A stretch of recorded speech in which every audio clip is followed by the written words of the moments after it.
Pasada la tarea física de rescatar a las víctimas debajo de los escombros luego de los terremotos de septiembre, viene ahora una etapa menos dramática, pero todavía más difícil que la anterior. Es la reconstrucción sobre la base de la ayuda del Estado y la colaboración de la sociedad. Buenas noches, yo soy Esdras Chabot. También viene la etapa de rendición de cuentas por anomalías en construcciones que nunca debieron haberse hecho bajo condiciones tan precarias y que se vinieron abajo causando la muerte o la pérdida del patrimonio de miles, de cientos de miles de personas. Hola, soy Jorge Fernández Menéndez. En delegaciones de la Ciudad de México hay casos de edificios que se cayeron sin que tuvieran un solo permiso de nada, o historias de quienes autorizaron construcciones y tenían un largo expediente de sanciones que los hacía notoriamente incompetentes para dar el visto bueno a edificios nuevos. ¿Qué tal? Soy Pablo Iriart y esto es México Confidencial.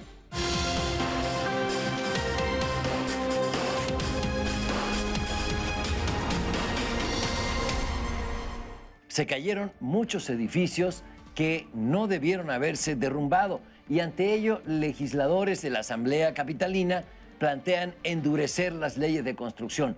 En mi opinión, no sé qué opinan ustedes, Jorge, Ezra, hay que cumplir las leyes que hay. Ese es el problema, no se cumplen las leyes en lugar de endurecer más las aún existentes. No, sí, por supuesto, hay que comenzar por cumplir. Quizás se pueden endurecer algunas leyes de construcción, pero hay que comenzar por cumplir con las que hay. Lo que ha ocurrido, ha habido dos tipos de edificios que se cayeron en el sismo del 19 de septiembre, como había ocurrido en el del 85, edificios viejos y edificios nuevos, menos, una minoría, que quedaron, algunos se cayeron, otros quedaron seriamente dañados, porque no cumplían con las normas de construcción. Han aparecido incluso inmobiliarias, constructoras, patito, de estas que nadie sabe, no tienen ni siquiera una dirección fiscal clara, transparente, y todo esto también ha sido parte de la burbuja inmobiliaria que vivieron ciertas zonas de la ciudad en los últimos años, particularmente la zona de la Condesa, la Roma, donde hubo mayores daños, que tuvieron la del Valle, un crecimiento exponencial de construcciones, y quizás eso es lo que hay que regular, junto con las normas de construcción, el tipo de desarrollo habitacional que se quiere tener. Yo creo que aquí es importante hacer notar que aquellas zonas que en el sismo del 85 sufrieron muy fuerte, como la parte también del centro, cuando fue construida ya con la norma que se estableció y se hizo correctamente, esos edificios no sufrieron ningún daño. Edificios además muy altos. Esta idea de que no se puede en México construir alto porque se va a caer. Aquí entramos otra vez en esta lógica muy clara de que sí se puede construir alto, como incluso en zonas sísmicas, si tienes, por supuesto, la inversión. O sea, si inviertes en aquellos mecanismos que te garantizan que el edificio está bien construido, que tiene además capacidad de soportar el movimiento, que tiene tanto los cimientos como la movilidad misma. Y esto hace, y en Japón lo han demostrado, que esta idea de poder construir y construir bien y construir alto es viable. Aquí el problema radica en que la gran mayoría de los edificios nuevos que o colapsaron o se dañaron son edificios que fueron construidos con poco dinero, ¿sí?, que tenían una fachada que se veía bastante bien, pero cuyos cimientos y cuya distancia entre la propia estructura era totalmente deficiente, porque se ahorraron una buena cantidad de dinero y además en colusión con finalmente autoridades delegacionales fundamentalmente, que fueron las que firmaban sin ver absolutamente nada, y esa es la parte en la que hay otra vez que meterle mano para ver quién es el que tiene que revisar. Delegaciones que hoy se lavan las manos y dicen, fueron los anteriores, yo no sabía que esto estaba sucediendo. Sí, creo que debe venir una etapa de rendición de cuentas. Aquí, en la capital del país, se supone que hay Estado de Derecho y delegaciones no hicieron su tarea, se dedicaron en algunos casos a la corrupción y en otros a hacer política, y política de la barata, lo que se conoce comúnmente como grilla. Entonces, así no pueden funcionar las cosas. Ahí mismo en el Repsamen, pues se detectaron 4 anomalías en su programa de protección civil. La Universidad del Valle de México la clausuraron, ahí mismo en Tlalpan. Y al Repsamen le dieron 3 meses para subsanar sus anomalías, cuando la ley te dice que es un mes en el plazo máximo. ¿Por qué a unos la ley a secas y a otros justicia y gracia? Ahí es donde no entiendo y solamente no quiero adelantar juicios, pero por lo menos hay una grave irresponsabilidad y negligencia en materia de protección civil. No, pues claro, por supuesto, en el caso del Colegio Repsamen hay muchas anomalías, pero me parece que es un problema claro de cómo funcionaron en este ámbito ciertas cosas, que es en el tema de los permisos y de la protección civil. Está el otro ámbito, que es el de las constructoras, que también hay que analizar, porque también es un tema de política. Sí, hay sí, muchas constructoras, por ejemplo, en el caso de la Colonia del Valle, con la delegación Benito Juárez, hay cualquier cantidad de anomalías en la construcción. Me parece que es un tema muy de fondo, que tiene que ser analizado, donde se está queriendo responsabilizar, y claro que son responsables solamente a los dueños, a los propietarios, a los que construyeron, y me parece que tiene que haber autoridades que se tienen que hacer también responsables, o por lo menos esclarecer qué hicieron y qué no hicieron. Y es que en esta parte el juego de la corrupción era muy, muy claro. Era autorizar determinada cantidad de pisos para decir, este edificio puede tener 8 o 9 pisos o 4 pisos, lo que sea, y construir mucho más.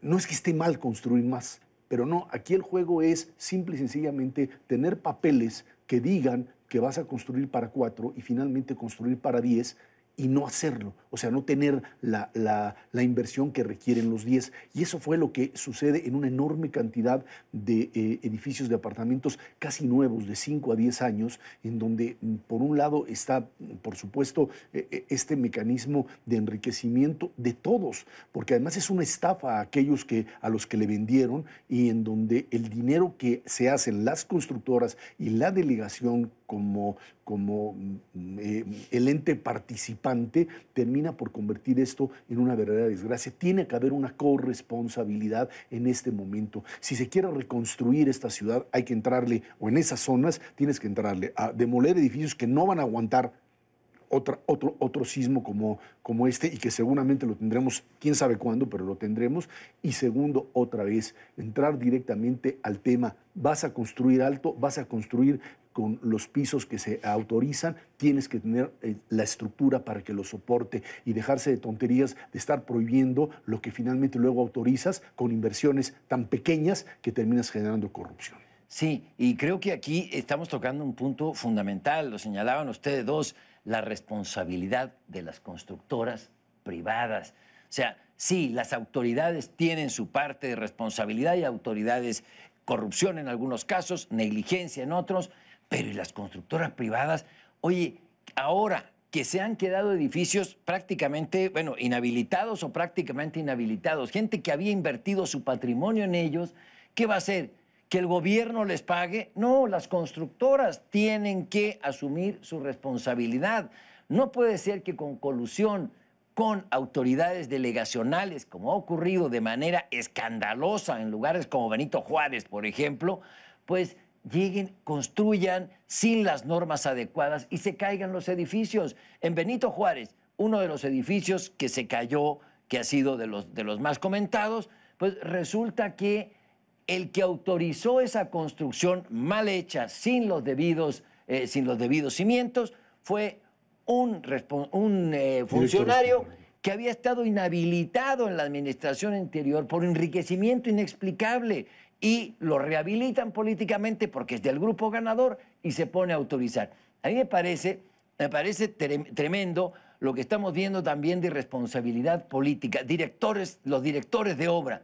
Directores de obra, dice la ley, que tienen que ser arquitectos o ingenieros. Y nos hemos encontrado con algunos, lo leíamos ayer en un periódico, que era socióloga. Claro, es del Consejo Consultivo de un partido muy importante en la Ciudad de México. Eso ya no debe pasar. Y hay que decirlo, hay que repetirlo, hay que subrayarlo, porque ya basta. Y ocurre, a ver, si eso es importante con edificios de departamento, con las escuelas es mucho más importante. Yo platicaba con uno de los militares que estuvo trabajando en el Repsamen el primer día, cuando apenas todavía estaba todo aquel tema de la niña y demás, y me decía, a primera vista, decía, son unas columnas así pequeñitas para sostener unas losas enormes. Es imposible. yendo al tema de las constructoras, ¿por qué esas losas enormes? Porque arriba del colegio se decidió construir un departamento, un roof garden y un jacuzzi.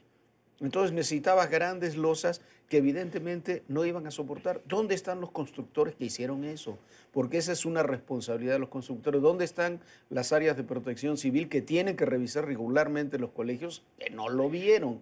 ¿Dónde están quienes tienen que obtener los permisos y presentar permisos para realizar obras y ampliaciones evidentes porque están a la luz pública y que tampoco se presentan? Eso es lo grave. Eso es lo grave. Y lo grave es todo lo que además se le añade luego como parte del negocio, desde espectaculares que tienen cargas de toneladas y toneladas hasta antenas de empresas de telefonía celular que terminan por ir y por una renta de 10,000 o 12,000 pesos al mes empiezan a cargar edificios con antenas que luego terminan viniéndose para abajo, como el caso de Bolívar y Chimalpopoca, en donde allí fue exactamente lo que pasó. Rellenaron el edificio, un edificio viejo de un montón de antenas con un peso enorme, que por supuesto era un edificio viejo que no iba a aguantar esta carga mayor. Esto es también parte de la enorme irresponsabilidad en la que estamos viviendo. Irresponsabilidad de las delegaciones, irresponsabilidad de constructoras, pero también del gobierno central en el año que haya sido que se construyeron esos edificios, porque ahora ya es la SEDUBI la encargada de aceptar las construcciones. Entonces, me parece que hay una responsabilidad compartida y todos la tienen que asumir para deslindar responsabilidades, rendición de cuentas, pero sobre todo para corregir, para que no vuelva a suceder y que la voracidad de algunos constructores y de funcionarios delegacionales o de lo que sea, paren de lucrar porque eso entraña muerte.